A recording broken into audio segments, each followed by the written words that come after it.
પહેલા મુદ્દાની વાત કરીએ તો અમદાવાદ કોર્પોરેશન સંચાલિત અમદાવાદ જનમાર્ગ લિમિટેડની બીઆરટીએસ સેવા અંગે ચોંકાવનારા આંકડા સામે આવ્યા છે. છેલ્લા 5 વર્ષમાં કુલ 79,000 બસ બ્રેકડાઉન નોંધાઈ હતી. જેની માહિતી મ્યુનિસિપલ બજેટ બોર્ડની બેઠકમાં રજૂ થતા સભ્યોમાં આશ્ચર્ય ફેલાયું હતું.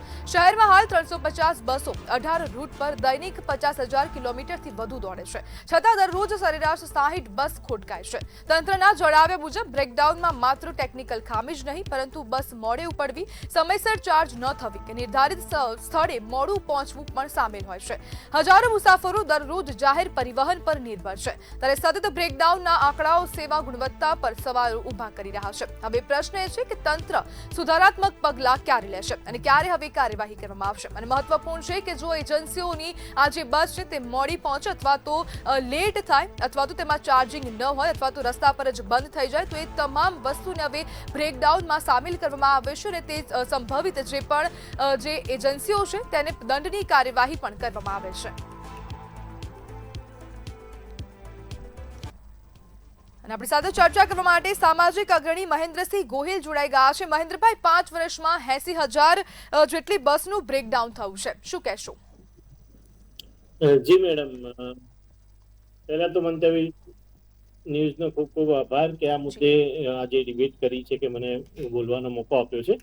મેડમ, આજે જ્યારે અમદાવાદની જનતા જ્યારે પોતાના ખિસ્સાના પૈસાનો ટેક્સ ભરતી હોય અને એ પૈસાનો દુરુપયોગ જબરજસ્ત દુરુપયોગ થતો હોય અને તંત્રને પણ ખબર ના હોય, જેના તંત્રના અધિકારીઓ સ્ટેન્ડિંગ કમિટીના ચેરમેનને પણ ખબર નથી હોતી કે કેટલી બસો ખોટકાઈ છે, અને જ્યારે એમટીએસના જ્યારે ડીવાયએમસી ને પૂછવામાં આવે છે, ડીએમસી એમ કહે છે કે ભાઈ આ આંકડો સાચો છે. અંદાજે પર ડે રોજની 60 બસો 350 બીઆરટીએસ બસ ચાલુ છે આપણી જ્યારે, અને એમાંથી રોજની 60 બસો ખોટવાય છે. ત્યારે સામાન્ય જનતાને એને ખૂબ જ તકલીફમાંથી ગુજરવું પડે છે.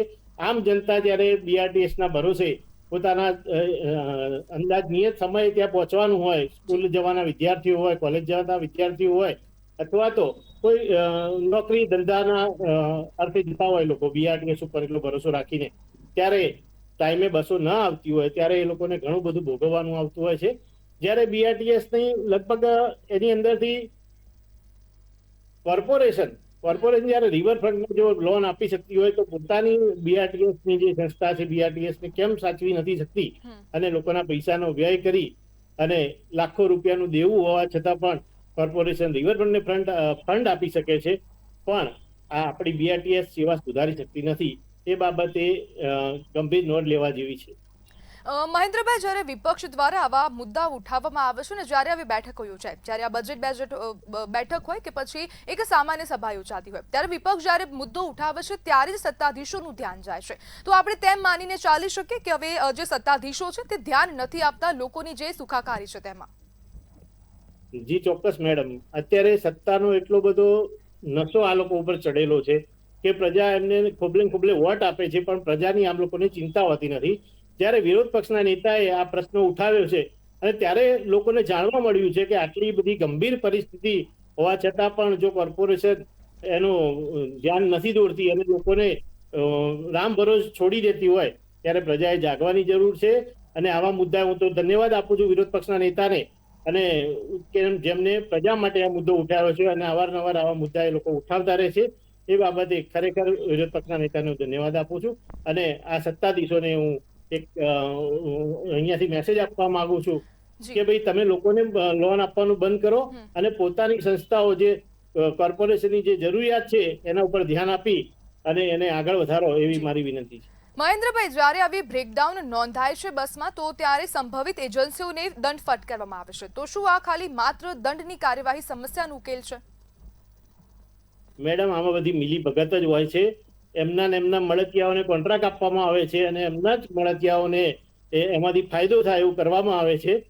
અને કોઈ દંડનું તો જોગવાઈ હોવા છતાં પણ જો ગંભીર દંડ કરવામાં આવતો હોય તો આ સમસ્યા ઉદ્ભવ જ ના થાય પહેલા તો. કારણ કે જો સિરિયસલી એમની જોડેથી દંડ લેવામાં આવતો હોય તો ખરેખર એ લોકો સિરિયસ થઈ અને કામગીરી કરે. આ રીતે બ્રેકડાઉન ના થાય અને એના માટે એ લોકોએ દંડની જોગવાઈ હોવા છતાં પણ એમાં મિલીભગતના હિસાબે એ લોકો સેટિંગ કરી લેતા હોય છે. જી બિલકુલ મહેન્દ્રભાઈ, જોડાવા બદલ આપનો આભાર.